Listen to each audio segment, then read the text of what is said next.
नमस्कार बच्चों। पहले बीएससी नर्सिंग का सीट अलॉटमेंट लेटर जारी हुआ। अब शाम को एनएम और जीएनएम का भी जारी हो गया। तो अब हम जानेंगे कि हमें कैसे ये अलॉटमेंट लेटर डाउनलोड करना है। उससे पहले आपको ये जान लेना है कि डाउनलोड उसी बच्चे का होगा जिसका लिस्ट में नाम है। तो आप क्या करें, आप कैसे डाउनलोड करेंगे वो सीख लें। अगर उसमें नाम है आपका तो फिर कैसे डाउनलोड करेंगे वो जान लीजिए। और अगर आपने देखा कि आपका नाम भी आ गया, आपने डाउनलोड कर लिया, तो फिर रेडी हो जाइए कि 30 तारीख तक आपको डॉक्यूमेंट लेकर के जाने हैं। तो सबसे बड़ा सवाल होता है कि कौन कौन से डॉक्यूमेंट लेके जाने हैं। वो मैं आपको इस वीडियो में इन सारी बातों को क्लियर कर दूंगा। इसके लिए क्या करें, आप JCECEB जो वेबसाइट है उसको खोल लें। खोलने के बाद आपको मिलेगा पहला वाला, ये वाला आप खोल लीजिए। खोल लेने के बाद आप क्या करें, यहाँ पर से आपको डाउनलोड पे जाना है। यहाँ पर इसमें डाउनलोड पर गए तो उसके बाद देखिए एनएम जीएनएम का फर्स्ट लिस्ट जारी हो गया है। अगर आपका एनएम है तो आप एनएम में टच करेंगे, यहाँ व्यू पर देखिए, यहाँ है ना, ये वाला व्यू पर। और अगर आपका यहाँ देखिए व्यू आता बगल में, उसके जब आप इधर स्क्रॉल करिएगा ना तो आपको बगल में दिखेगा, तो उसको आप टच कीजिएगा। हमने जीएनएम वाला किया तो पहले से डाउनलोडेड था। चलिए भाई एक बार और कर लेते हैं। तो हमने इसको खोल लिया, ये खुल गया। अब ये देखिए लिस्ट खुला है, देख पा रहे हैं, ये लिस्ट खुला है। तो इस लिस्ट में हम सॉफ्टवेयर रखे हुए हैं वर्ड एडिटर का। अगर आप नहीं भी रखे हुए तो आप अपना लिस्ट में यहाँ पर नाम देख लीजिए। मैं आपको यहाँ पर एक सर्च करके दिखाता हूँ कैजुअली, किसी का न किसी का तो आएगा ही। तो चलिए हम सर्च करते हैं। ये हमने सर्च किया तो देखते हैं इस बच्चे का है कि नहीं। देखिए यहाँ नाम है, आप देख पा रहे होंगे, यहाँ पर देखिए ब्लू हो गया, ये देखिए है ना, इसमें नाम है इस बच्चे का। अब ये देखिए, अब इधर जाइए आप, तो इसका कौन सा कॉलेज में नाम आया है, यहाँ पर आप देखिए इसको,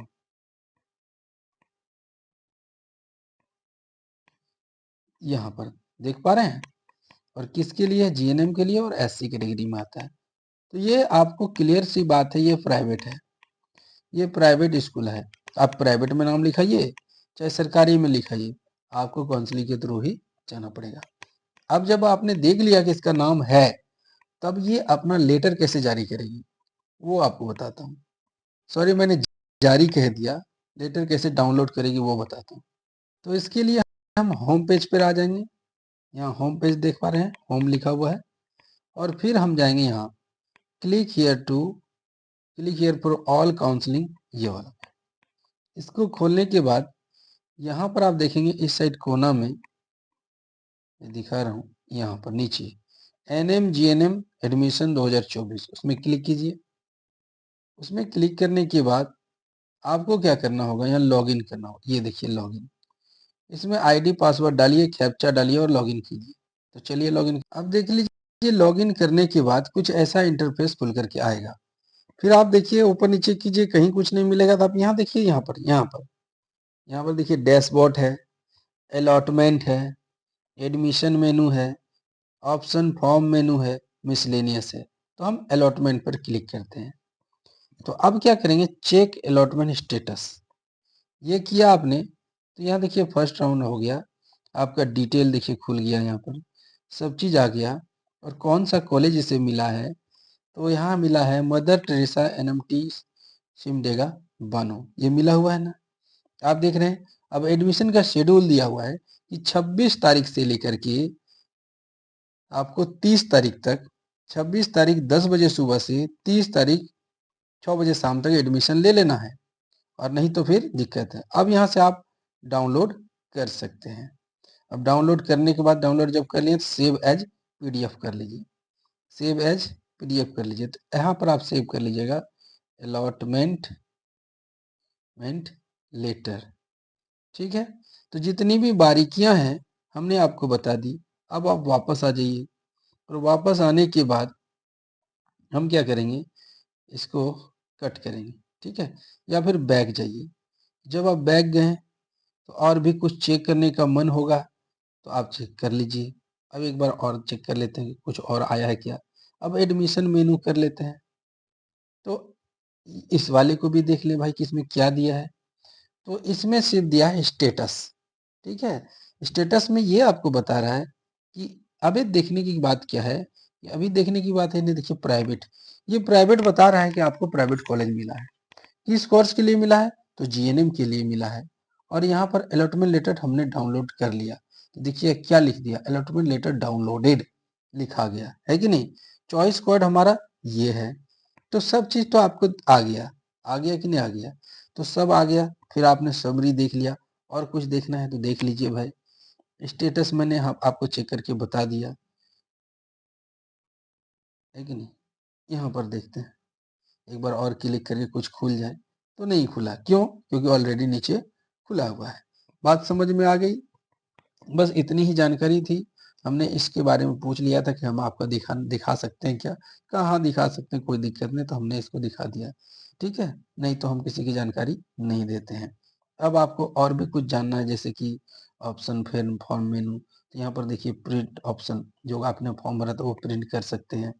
इसके बाद डैशबोर्ड में चले जाइएगा तो फिर से शुरुआत में आ गए, तो यहाँ से आपको बहुत सारी चीज़ें मिलती। मिसलेनियस में देखिए पेमेंट क्या है, सब डाउनलोड करना चाहते हैं तो कर लीजिए। सबसे मेन तो अलॉटमेंट है, यहाँ से कर लीजिए। तो यही बात थी। जानकारी अच्छी लगी हो तो ज़्यादा से ज़्यादा शेयर कर दीजिएगा, और किसी भी प्रकार की कोई जानकारी आएगी तो वह मैं बताऊंगा। एक बात छूट रही है, ना आपने पूछा ना हमें बताने में हो गया कि हमें कौन कौन से डॉक्यूमेंट लेकर के जाने हैं, तो चलिए अभी बता देते हैं। देखिए लिस्ट है कि हमें कौन कौन सा डॉक्यूमेंट लेके जाना है। तो आपको लेके जाना है रेसिडेंट सर्टिफिकेट, जिसको हम लोग बोलते हैं निवास प्रमाण पत्र। दूसरा आपको लेके जाना है कास्ट सर्टिफिकेट, जो कास्ट का आपका है वही ले जाना है। एसटी एससी ओबीसी को ये लगेगा, जनरल को कोई दिक्कत नहीं है, जनरल को क्या फर्क पड़ता है। यदि आप ईडब्ल्यूएस से सिलेक्टेड हुए तो आपको इनकम सर्टिफिकेट ले जाना चाहिए। फिर आप मार्कशीट लीजिएगा मैट्रिक का, और सर्टिफिकेट यानी मूल प्रमाण पत्र। फिर आप आगे देखिए, इंटर का मार्कशीट और मूल प्रमाण पत्र। फिर कॉलेज का सीएलसी जो मिला है आपको वो, 8 गो पासपोर्ट साइज फोटो, ये ध्यान रखिए, और सारे के सारे कलर। आधार कार्ड ले जाना है, साथ में ओरिजिनल भी ले जाना है, देखने मांगेगा ओरिजिनल, ठीक है, ओरिजिनल लेके ही जाइएगा। डिसएबिलिटी सर्टिफिकेट, यदि आप दिव्यांग का फॉर्म दिखाना चाहते हैं कि दिव्यांगता आप ये करना चाहते हैं कि नहीं भाई हम दिव्यांग से सिलेक्ट हुए हैं, तो आपको दिव्यांग का इसके बाद मेडिकल फिटनेस सर्टिफिकेट, वो आपको डाउनलोड करना होगा, और वो हो ही जाता है, सबको पता है कहाँ से करना है। यदि आप मेडिकल में कुछ, देखिए मेडिकल फिटनेस सर्टिफिकेट कौन देगा, आप पहले ये बताइए। तो मेडिकल फिटनेस सर्टिफिकेट सबसे पहले दिव्यांग के लिए, लेकिन जब एडमिशन आप कराने जाइएगा ना, तो आपको सीएस से लिखवाना पड़ता है, तो वो हो जाता है, जहां पर जाइएगा वहां से भी काम हो जाता है, ठीक है। जब मेरी वाइफ का हुआ था तो वो मेडिकल फिटनेस सर्टिफिकेट नहीं बनवाई थी, तो एफिडेविट करा के वहां के लोकल कोर्ट से दे दिया, तो उससे भी चलता है।